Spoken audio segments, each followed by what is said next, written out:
तो चलिए बढ़ते हैं आज की कहानी की ओर। दोस्तों, मेरा नाम आदित्य है और ये जो कहानी मैं आपको सुनाने जा रहा हूँ, इसे सुनकर शायद आपके भी रोंगटे खड़े हो जाएंगे। ये तब की बात है जब मैं अपने कॉलेज के लास्ट ईयर में था और उस वक्त कॉलेज में मेरे काफ़ी दोस्त रहे, लेकिन हम 3 दोस्तों की टोली हमेशा एक साथ रहती थी।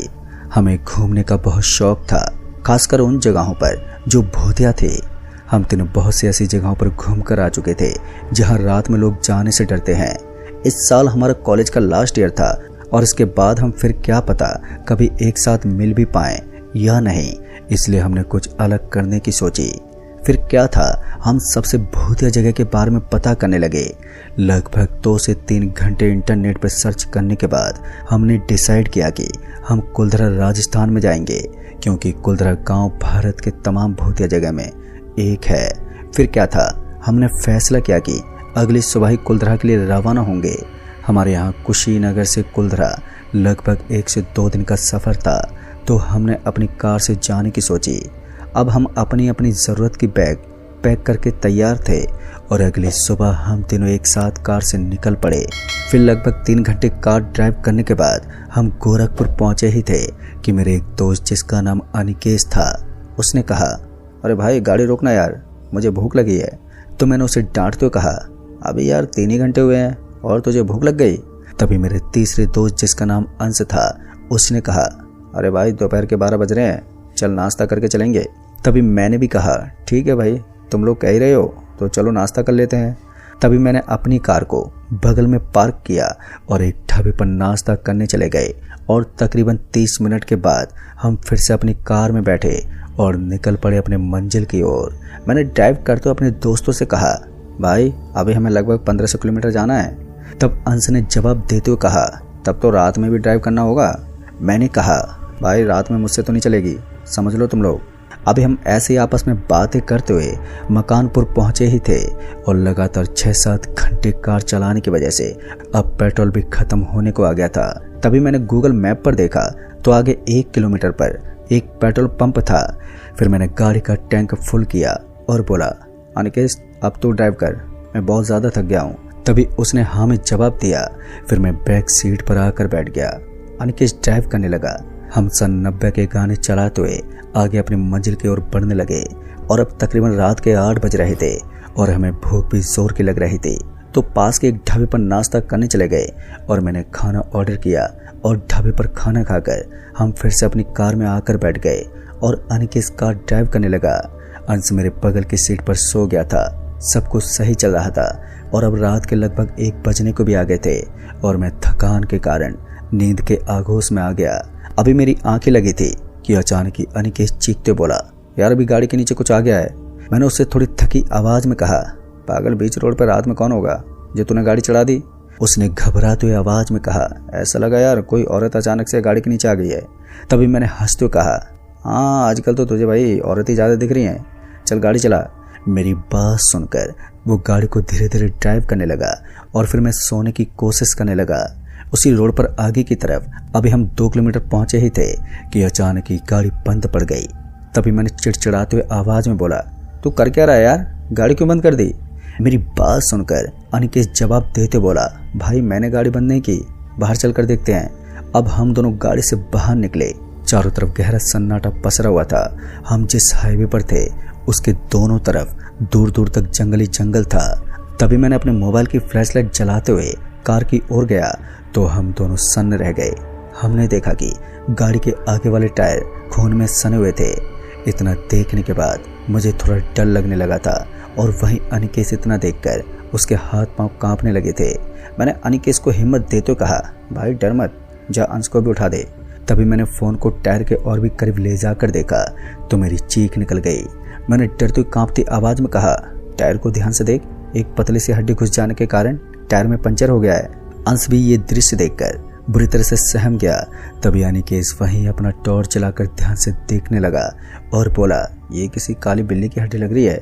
मैंने कहा था ना कि कोई गाड़ी से टकराया है। मैंने कहा, माना जाता है कि बिल्ली का रास्ता काटना अपशगुन होता है और हमने तो बिल्ली ही कुचल दी। तभी अंश ने कहा, छोड़ो यार तुम लोग भी, देखो डिग्गी में एक स्टेपनी है क्या। तभी मैंने डिग्गी खोलकर देखी तो एक स्टेपनी डिग्गी में थी और फिर टायर को चेंज करने लगे। अभी अंश टायर को खोलने में लगा हुआ था कि तभी अचानक ही जंगल के बीच से किसी औरत के चीखने की आवाज आई और फिर जब हमने चारों तरफ नजर घुमा कर देखा तो चारों तरफ बस गहरा सन्नाटा पसरा हुआ था। उस औरत की चीख सुनकर हम तीनों डर से कांप रहे थे। डरते डरते अंश ने स्टेपनी चेंज कर दी थी और पंचर टायर को वहीं फेंक कर गाड़ी में आकर हम बैठ गए। तभी मैंने अनिकेत से कहा, गाड़ी स्टार्ट कर, जल्दी से निकलते हैं यहाँ से। अनिकेत भी गाड़ी स्टार्ट करने लगा लेकिन गाड़ी स्टार्ट ही नहीं हो रही थी। गाड़ी घर घर करके बंद हो जा रही थी। तभी अंश ने कहा, अब यार ये क्या मुसीबत है। ऐसा लग रहा था कि ये स्वाभाविक घटना नहीं है, कोई तो शक्ति थी जो हमें कुलधरा जाने से रोकना चाहती थी। पर हम अपनी जिद पर अड़े हुए थे कि किसी भी हालत में हम जाकर रहेंगे। हम एक साथ गाड़ी से बाहर निकले और गाड़ी के बोनट को खोलकर देखा तो धुआं निकल रहा था।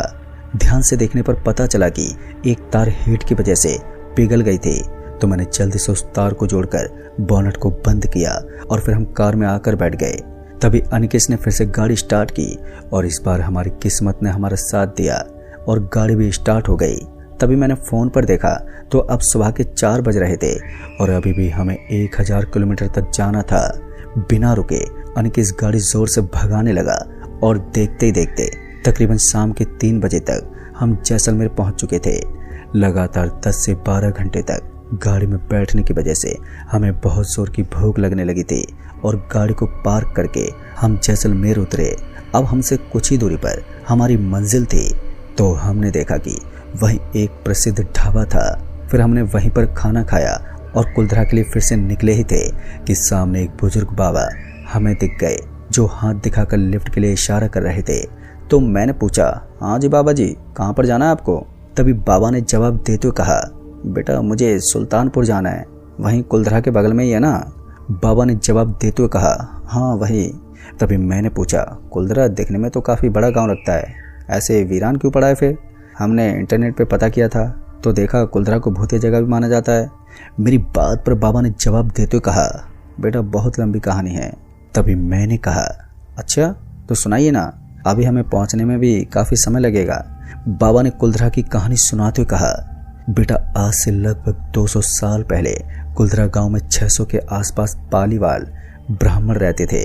इनकी सबसे बड़ी खासियत ये थी कि ये 600 लोग एक परिवार के जैसे मिलजुल कर रहा करते थे। कहा जाता है कि इस जाति के लोग बड़े पढ़े लिखे और बहुत ही धनवान थे। इनकी बुद्धि बहुत तेज थी और उस वक्त में इन्होंने ऐसे तकनीक के उपयोग से ऐसा घर बनाया करते थे कि गर्मी के दिनों में भी ठंडी का अनुभव होता था। बेटा तुम लोग तो वहीं जा रहे हो, जब उन घरों को देखोगे तो खुद एहसास होगा। और सब घर आज भी वैसे के वैसे ही हैं। हम लोग बड़े ही ध्यान से उन बाबा की बात सुन रहे थे क्योंकि हमें भी कुलधरा के बारे में जानने में काफ़ी रुचि आ रही थी। तभी मैंने कहा, आगे भी बताइए ना बाबा। फिर बाबा ने आगे सुनाते हुए कहा, उन्होंने एक ऐसी तकनीक की खोज की थी कि बारिश का पानी एक जगह इकट्ठा होकर पीने लायक हो जाता था और अपनी बुद्धि और अपनी तकनीकी की वजह से रेगिस्तान में भी फसल उगाया करते थे। तो मैंने बाबा की बात काटते पूछा, तो फिर सब लोग कहाँ चले गए। मेरी बात पर बाबा ने जवाब देते कहा, बेटा जैसलमेर में एक सालम सिंह नाम का एक दीवान था और कुलधरा उसी के हिस्से में आता था। सालम सिंह बहुत ही क्रूर आदमी था। तो फिर मैंने पूछा कि इतने अच्छे लोगों के बीच ये इतना क्रूर कैसे हो गया। बाबा ने कहा, बेटा इसके पीछे भी एक कहानी है। दरअसल जब सालम सिंह 12 वर्ष का था तो उसके सामने ही बड़ी बेरहमी से राजद्रोह के आरोप में उसके पिता को वहीं पर मार दिया गया था। उसके पिता भी जैसलमेर में दीवान थे और इसी घटना के बाद सालम सिंह बहुत ही क्रूर हो गया। तब से सालम सिंह के मन में सोनकर किले को कब्जा करने की लालच आ गई थी। सालम सिंह औरतों में भी बहुत बदनाम था। एक बार सालम सिंह कुलधरा गांव दौर पर निकला था कि तभी उसकी नज़र एक पंडित की बेटी पर पड़ी। फिर क्या था, पंडित की बेटी को हासिल करने के लिए उसके अपहरण करवाने की कोशिश की पर वो नाकाम रहा। आखिर में जब उसकी सारी कोशिशें नाकाम हो गई तो सालम सिंह ने कुलधरा गांव में एक संदेश भिजवाया कि आने वाले 2 दिनों के अंदर पंडित की बेटी को उसके महल नहीं भेजा गया तो कुलधरा गांव पर अपनी सेना सहित आक्रमण कर देगा।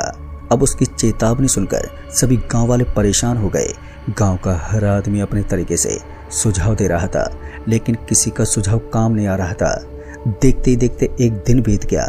गांव में एकता होने के कारण सबने मिलकर निर्णय लिया कि सभी गांव वाले कुलधरा गांव को छोड़कर रात को चले जाएंगे। फिर क्या सबने अपनी अपनी जरूरत के सामान लिए और एक लड़की की इज्जत बचाने के लिए पूरा गांव जाने को तैयार हो गया। गांव वालों ने जाते जाते गांव को श्राप दिया कि ये गांव अब कभी नहीं बसेगा और जो भी यहाँ बसने की कोशिश करेगा वो कभी खुश नहीं रह पाएगा। और जब 2 दिन बीत गए तो शालम सिंह अपने सैनिक के साथ कुलधरा पहुंचा तो उसने देखा कि पूरा का पूरा गांव सुनसान था और उसने पूरी कोशिश भी की गांव वालों का पता लगाने की, पर वो नाकाम रहा। गांव वाले कहाँ गए आज भी ये एक रहस्य है। दोस्तों, अनिकेत जो कार ड्राइव कर रहा था तभी उसने कहा कुलधरा आ गया।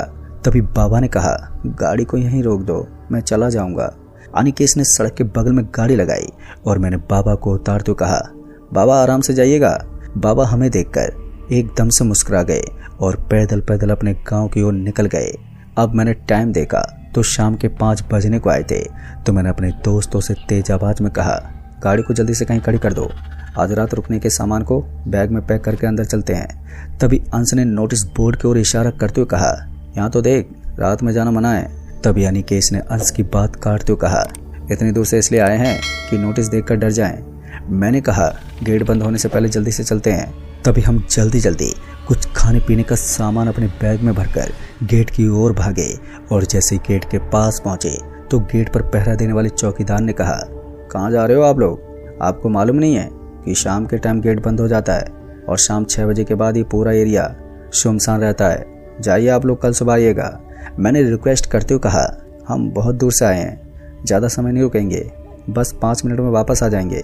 फिर बहुत ही ज़्यादा हम लोगों की रिक्वेस्ट करने पर वो चौकीदार मान गया, पर किसे मालूम था कि हम 5 मिनट के लिए नहीं पूरी रात रुकने के लिए जा रहे थे।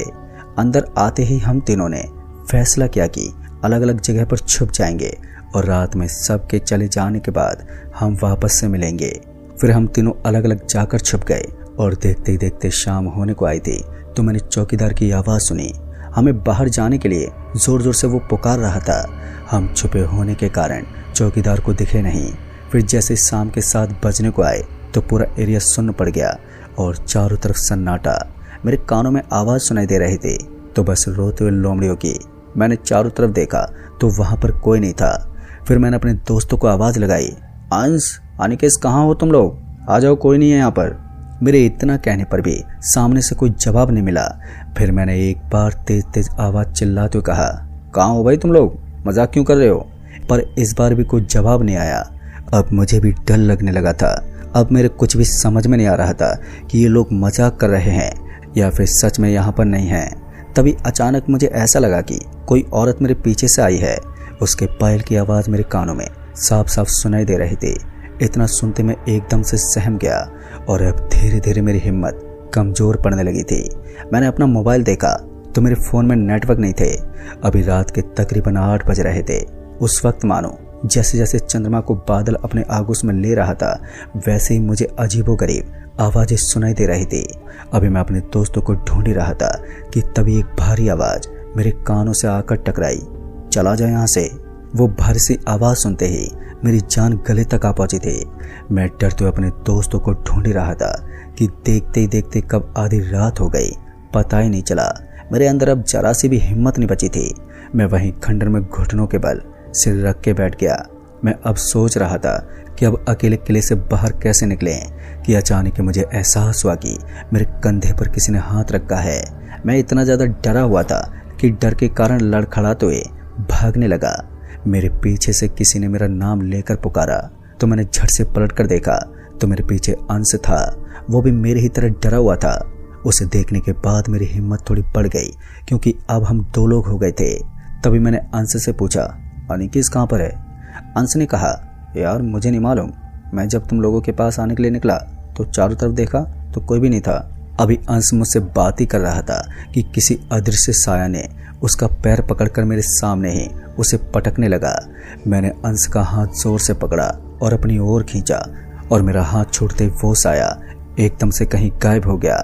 मैंने हैरानी से कहा यार मुझे नहीं पता क्या था। अंश ने मेरी गली की ओर इशारा करते हुए कहा वो देख तेरे गले में हनुमान जी का लॉकेट है। डर की वजह से मेरे ध्यान से उतर गया था कि मेरे गले में हनुमान जी का भी लॉकेट है। मैंने हनुमान जी का लॉकेट निकालकर अंश और अपने हाथ में लपेटकर अनिकेश को ढूंढने लगे। हनुमान जी के लॉकेट की वजह से अब हमें कोई शायद छू तो नहीं सकता था, पर हमें बच्चों के रोने की आवाज़ें और औरतों के चीखने चिल्लाने की आवाज़ें साफ साफ सुनाई दे रही थी, मानो जैसे वो हमसे कुछ कहना चाहती हो। लेकिन हमें तो अपने दोस्त की चिंता सताई जा रही थी कि अनिकेश कहाँ होगा। लगातार उसका नाम लेकर हम पुकार रहे थे, लेकिन सामने से कोई जवाब नहीं आ रहा था। फिर लगभग रात के 2 बजने को आए थे और अभी भी हम लोग किले के अंदर ही थे, लेकिन अभी तक हमें अनिकेश नहीं मिला था। अभी हम दोनों अनिकेश को ढूंढ रहे थे कि तभी अचानक कोई काली परछाई मेरे बगल से गुजरी, जिसे देखकर मेरे हाथ पांव सुन्न पड़ गए। मैं वहीं जमीन पर गिर पड़ा।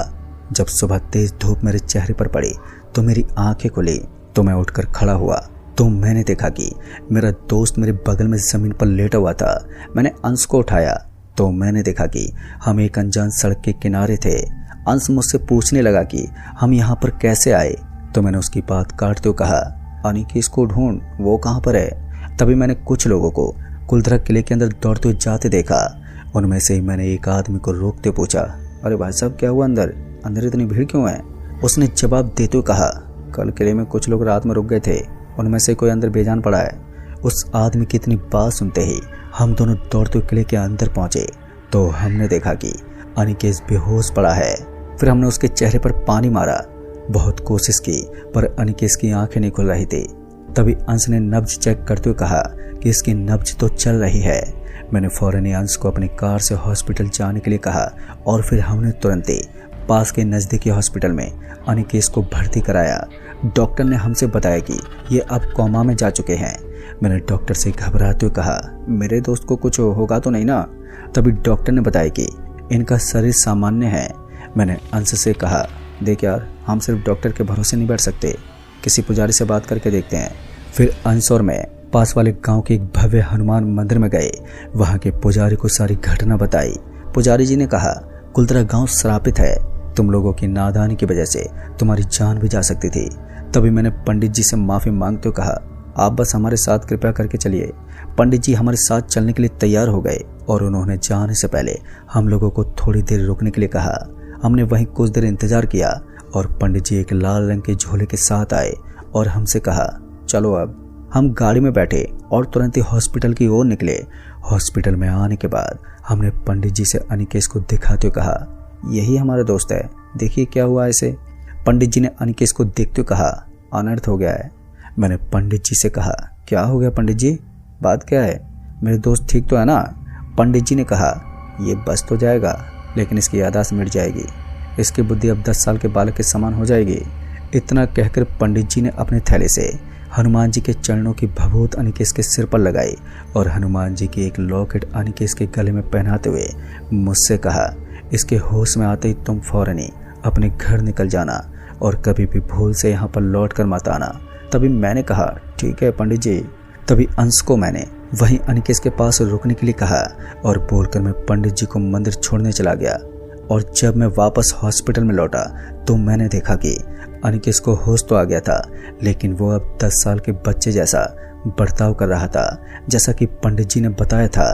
तभी मैं और अंश अपनी कार में तुरंत ही अनिकेश को लेकर घर की ओर चल दिए और फिर किसी तरह से हम उस रोज अपने घर पहुंच गए। दोस्तों, आज तकरीबन इस घटना को हमारे साथ घटे 2 साल हो गए हैं। अनिकेश हमारे साथ तो है, लेकिन उसकी बुद्धि आज भी 10 साल के लड़के की जितनी ही है और मैं और अंश आज भी इंतजार कर रहे हैं कि हमारा दोस्त पहले जैसा हो जाए। तो दोस्तों, इस कहानी में बस इतना ही। कहानी आपको पसंद आई हो तो वीडियो को लाइक शेयर जरूर कर दें और साथ ही हमें नीचे कमेंट बॉक्स में जरूर बताएं। मैं जल्द ही मिलूंगा ऐसे एक और नई कहानी के साथ। तब तक के लिए बाय एंड टेक केयर।